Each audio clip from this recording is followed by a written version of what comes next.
The wind rolled over the plains like a whisper from the dead, curling through yellowed grass and stirring the dust along the split-rail fence that barely held its shape anymore. She stood by the old well, rope in one hand, tin bucket in the other, staring into the dry, dark mouth of it like it might whisper back. Nothing did. There hadn't been water in that hole for months, and the sky above held no promise of change. She didn't curse. Not anymore. Not since her husband's voice had vanished from the porch and the fields and her dreams. She'd buried that language with him. Now she moved like a shadow through the bones of their life, mending a fence, patching a roof, feeding the chickens when the foxes didn't get them first. No one came this far west unless they were running from something, and she was no exception. She just stayed put long enough for it to stop mattering. Around mid-afternoon, the horizon gave her something new. At first it looked like nothing, a smudge just north of the cottonwood tree. Could have been heat mirage. But it moved, slow, dragging itself across the cracked soil. She leaned against the fence post, squinting through the sun glare. A man, or what was left of one. His shape staggered, collapsed, then crawled. Blood painted his back in broad strokes. His clothes hung like rags from the wars. Who knew which one? He was Navajo, or at least bore the markings. Even from a distance, she could feel the weight of it in her chest. Every settler family had a story, a warning, a scar. Her hand moved to the rifle resting by the porch rail. It was instinct now, like drawing breath. She hadn't shot it in over a year, but the barrel was oiled and the chamber full. The man stopped crawling when he saw her. He didn't raise a weapon, didn't even speak. Just looked at her. His mouth opened like he might say something, but only a wheeze came out. Then he fell. For a moment, she didn't move. The wind picked up again.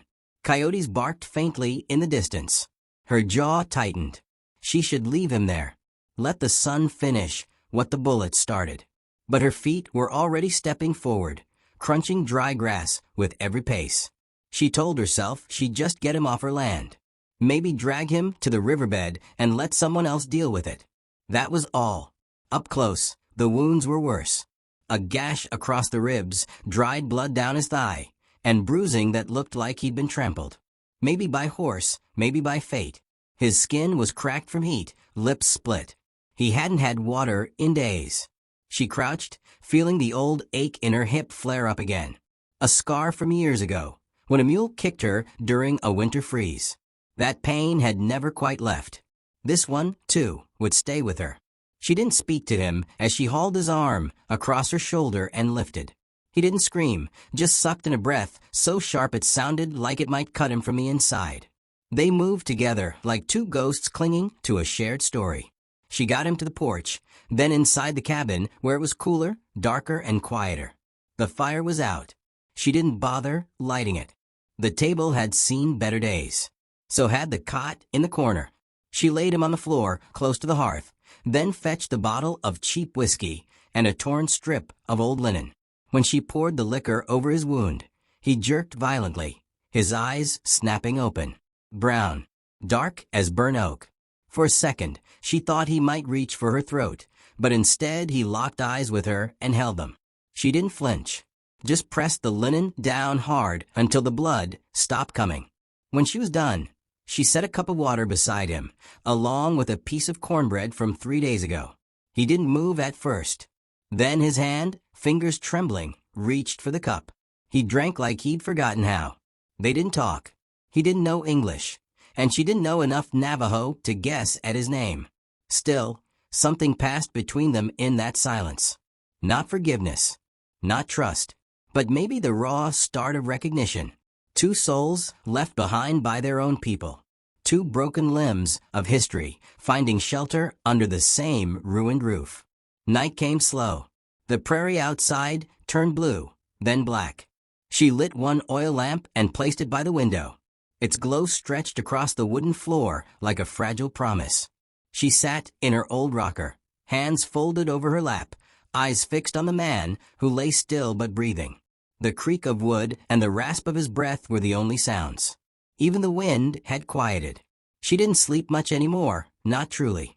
When she did doze off that night, She dreamed of her husband again, not the man he was, but the man she tried to remember. In the dream, he stood by the fence, watching something in the distance.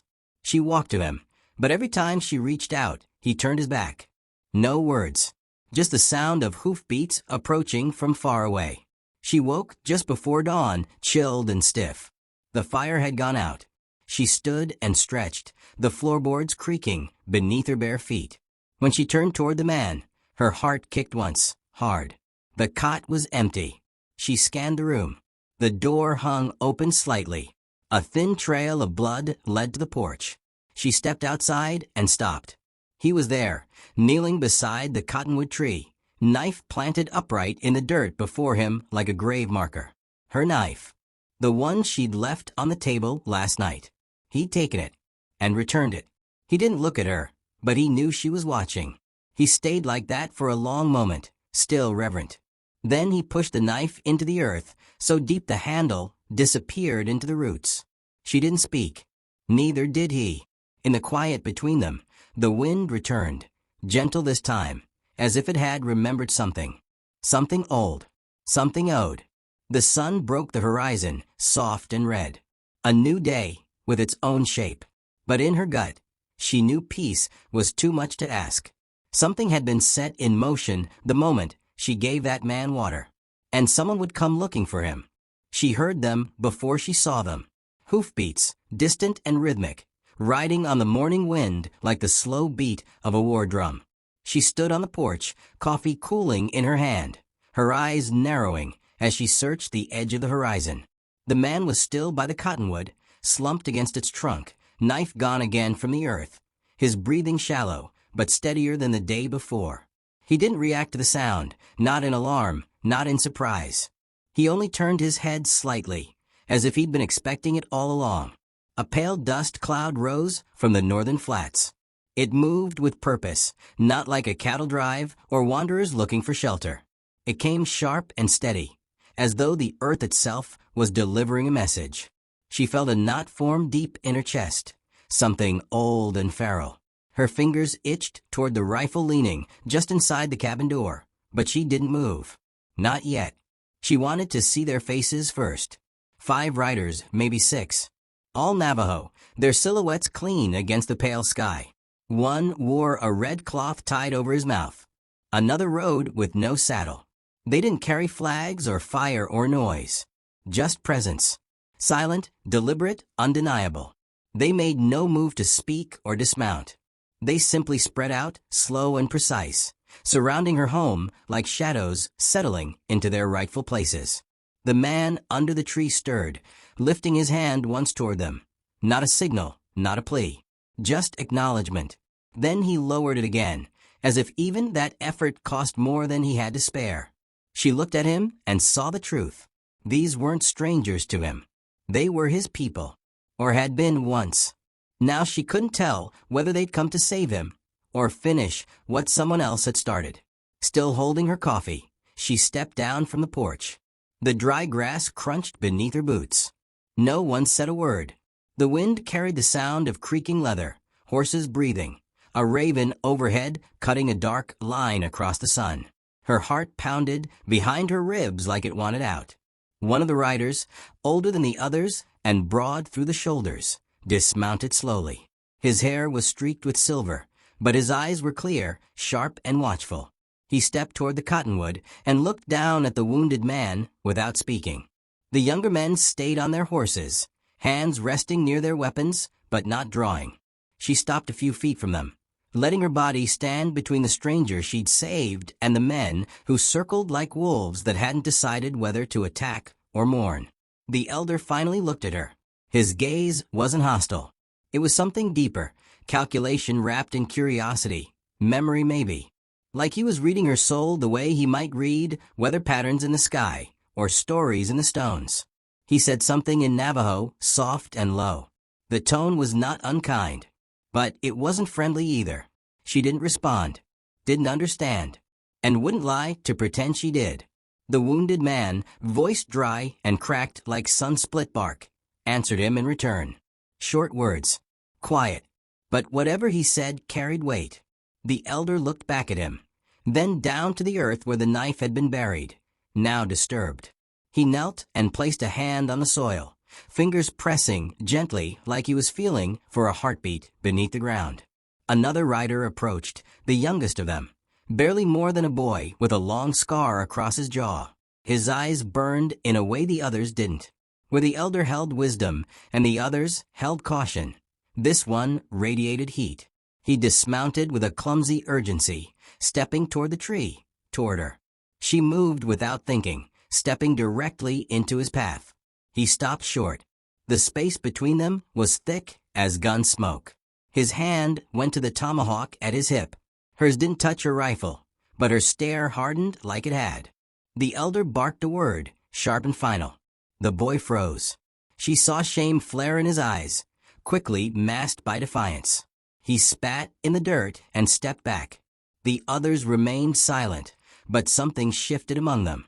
A conversation was happening, just not in words she understood. They weren't sure what to do with her. Not yet. The elder turned to the wounded man and said something else. This time the man nodded, slowly, painfully. He reached into the pouch tied at his waist, one she hadn't noticed before, and pulled something small wrapped in sinew. The elder took it and approached her with deliberate steps. She didn't move. He held the object out. She took it without breaking eye contact. The wrapping unfurled to reveal a carved figure of bone, weathered and stained, smoothed by time and handling. At first she didn't understand. Then her breath caught. It was her husband's. The little totem he used to carry in his pocket, carved from elk antler, shaped like a fox. She remembered sitting on the windowsill for weeks before he left for the last time. She remembered finding it gone when he never came back. Her hands trembled. She looked up, demanding answers she couldn't voice. The elder simply nodded, then stepped back, returning to his horse. A sharp ache bloomed behind her eyes. She turned to the wounded man, who now lay propped against the tree, watching her with something close to sorrow. He didn't speak. He didn't have to. The totem had done enough talking. The riders did not leave. They didn't come closer either. As the sun climbed higher, they made camp in a wide circle, far enough not to breach her threshold, but close enough to be a statement. They lit a small fire, boiled something in a pot, whispered to each other in tones the prairie swallowed. She went back to the house, holding the bone figure like it was a fresh wound. The weight of it pressed against her palm like the past clawing its way into the present. She sat at the table and stared at the door. The silence returned, but now it felt different, watchful, fragile. The man remained outside, never asking for food, water, or forgiveness. The riders kept their distance, and the fire they lit burned like a question left unanswered. That night she didn't sleep. Not because of fear, but because something had shifted in the air, in the ground, in her. A story was unfolding on her land, and she wasn't sure if she was its beginning or its ending. But she knew, without doubt, that by morning, something would have to break. Rain came just after midnight, slow at first, then steady, like the land had waited too long and could no longer hold back. It tapped on the tin roof with a rhythm that blurred thoughts, made memories drift to the surface like driftwood in a flood. She sat by the window, elbows on the sill, watching the warriors beyond the cottonwood shift beneath their cloaks. They didn't scatter or retreat. Rain didn't mean anything to them. Maybe it had never meant anything to anyone who belonged to the land rather than tried to own it. She clutched the bone totem in her hand. It was small and smooth, the grooves worn faint from years of handling. Her husband used to twist it between his fingers when he was thinking, which meant he touched it often. She remembered finding it gone the day they found his body, stripped of boots, rifle, and reasons. Everyone said it was Navajo, that it had to be. But she'd always wondered how anyone knew, and why no one ever bothered asking questions before drawing conclusions. The wounded man was inside now. The rain had forced her hand, or maybe guilt had. Either way, she dragged him back into the cabin, laid him on the cot, and lit a fire. The smell of wet dirt clung to his skin. He stared into the flames as if trying to read something in them, something written long before she ever existed. She sat across from him, her chair creaking slightly under her weight, the fire painting long shadows across the walls. She didn't ask anything. She waited. Sometimes truth needs silence more than questions. After a long time, he spoke. "They think I should have died out there." His voice was low, frayed at the edges, like rope left in the sun too long. She didn't respond, letting him shape the space between them with whatever he needed to say. "I was part of a scouting band. We were tracking cavalry. Didn't go well.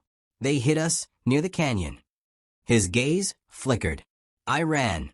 Got hit in the leg. Left for dead. That's not our way." She studied him closely. There was shame in his voice, but no apology. Not to her. To his people, maybe. To the ones outside, waiting for morning. "They came for you," she said finally. He didn't answer. Just looked at her, eyes heavy, like a man who'd been seen too clearly. Then his hand moved to the pouch on his side, the one that had held her husband's totem. He pulled something else from it now, wrapped in faded cloth, and placed it gently on the table between them. Inside was a ring. Her husband's. She stared at it. Cold rose up her spine like a tide. Her breath caught. "He didn't die alone," the man said. "He saved someone. A child. My cousin. White ranchers were closing in. Your husband told the boy to run. Gave him his water. Then the others came." She couldn't speak. She felt her throat close, the weight of years pressing down all at once. "I wasn't there," he added. "But the stories passed through my camp for years. The boy who lived. The white man who spared him. I didn't know it was this land. Not until I saw the fence. The tree." She reached out, slowly, trembling fingers brushing the ring. Something broke in her chest.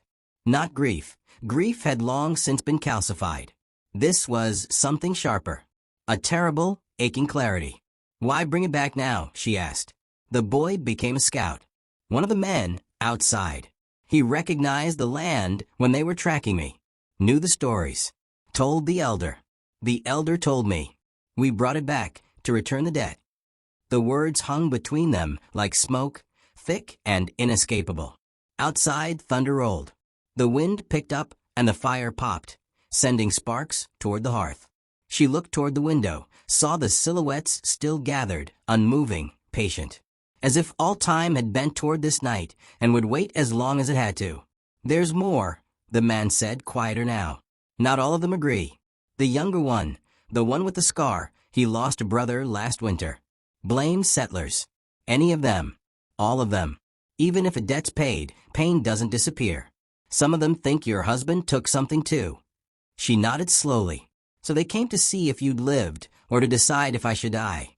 "They haven't decided," he said, and there was no attempt to soften it. "But they will by dawn." She looked at him, truly looked.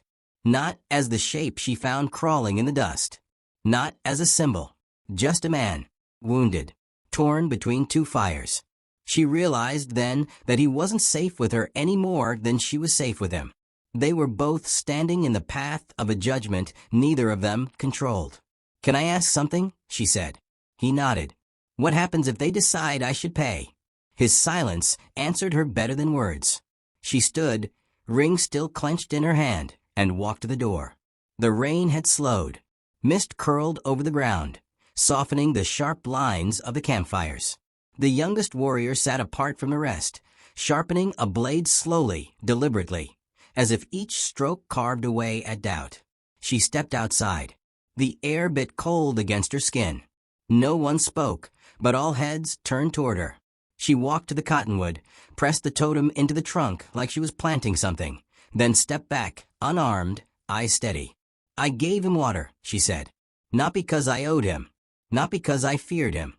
Because he was dying, and I couldn't watch another man die thirsty." Only the wind replied. She turned back to the cabin, paused at the door, and looked up at the sky.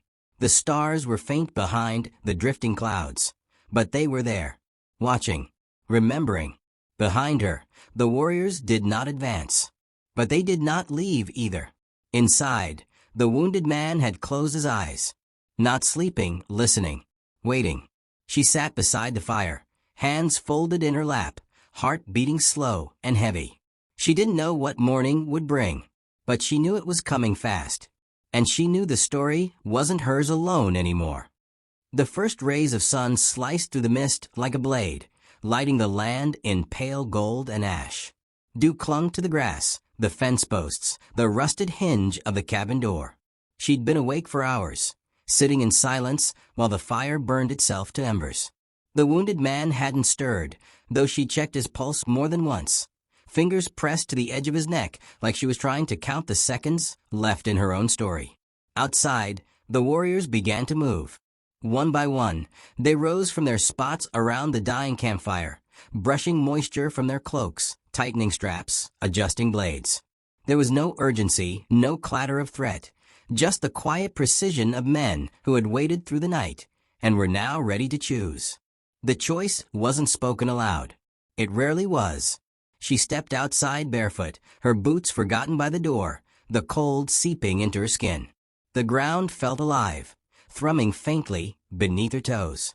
Maybe it was the fear, maybe the land itself, but she could feel the weight of every step as she moved toward the cottonwood tree. The elder stood there, his face carved from time and memory, watching her with eyes that had seen too much and forgiven too little. The younger one, the boy with the scar, paced nearby, his jaw clenched tight, hand resting on the haft of his blade like it was the only thing tethering him to reason. The others held their distance, their silence heavy with judgment. She stopped beside the tree, the same spot where she'd first found the wounded man collapsed in dust and blood. That moment had started something, though she hadn't known what. Not until now. "I buried the totem," she said, her voice steady despite the wind. "Not because I wanted to forget, because I wanted it to stay in the earth, to grow something better." The elder didn't answer. Instead, he looked past her toward the cabin, where the wounded man now leaned in the doorway, wrapped in a blanket, one hand braced against the frame, barely upright. His eyes met the elder's. A long moment passed, the kind that could end with forgiveness or blood. Then, the young warrior stepped forward. Every muscle in his body was coiled, his rage burning too bright for someone so young. He pulled the tomahawk from his belt, not raised, but held forward like an accusation. His voice broke the morning. "My brother didn't die for debts and kindness. He died with a white man's bullet in his back, and no one to mourn him. No totem, no ring, no justice." The words didn't shatter the silence, they deepened it. The woman didn't flinch. She looked at the young man and saw not hatred, but hurt wearing its meanest mask. And she knew something deeper than fear. She could not save him. He had to choose whether to carry his pain forward like a curse, or bury it like a seed. "I never claimed to be innocent," she said. "And neither did he." She nodded toward the man in the doorway, whose legs trembled with effort. "But pain doesn't get to decide truth. You do." The elder spoke then, soft but firm. "No one leaves this place unchanged. That's the price of surviving." The young warrior's grip tightened. Then, in a flash, he slashed the blade across his own forearm, shallow but deliberate. Blood welled up and dripped into the dirt at his feet. He stared at her like he wanted the wound to speak for him. The elder nodded once. Another man followed, drawing a small knife and making the same mark. One by one, they offered their blood to the earth. The ritual wasn't about revenge. It was about remembering, about binding pain to place, not a people. The young warrior looked at her, then dropped his tomahawk in the dust. The decision had been made. The tension fell away in pieces, first from the shoulders, then from the breath, then from the silence. The warriors stepped back, their eyes softer, not empty of grief, but no longer sharpened by it. The morning light caught in the dew, as if the land itself had exhaled. The elder walked to her and placed something in her hand. A piece of charred wood wrapped in twine, marked with a sigil she didn't recognize. "For the tree," he said. Then they turned, remounted, and rode eastward into the pale light. No parting words, no goodbyes, just the hush of hooves on wet grass and the slow folding of a chapter now written. She stood there for a long time, clutching the gift, watching until the riders vanished over the horizon. Then she turned to the man leaning in her doorway. He hadn't moved, but there was something different in his face, some quiet release. "You should rest," she said, walking toward him. He gave a slight nod. "I will." Then I'll go. You don't have to. I do. She didn't argue. They both knew the truth. He didn't belong here. Not in her house. Not in her life. But for a moment, they'd stood in the same storm and come out the other side. He stayed one more night, ate what little stew she had left, sat with her by the fire in silence. In the morning, he walked to the cottonwood, touched the bark gently, then disappeared westward, leaving no tracks behind. Later, she took the charred wood and tied it into the tree with a strip of leather from her husband's old satchel. The wind caught in its grooves and made a soft humming sound, like a lullaby carried by dust. The land felt changed. Not healed, but honest. And that was enough. She picked up her tools, walked to the dry well, and began digging again. Not because the rain had come, but because someday it would.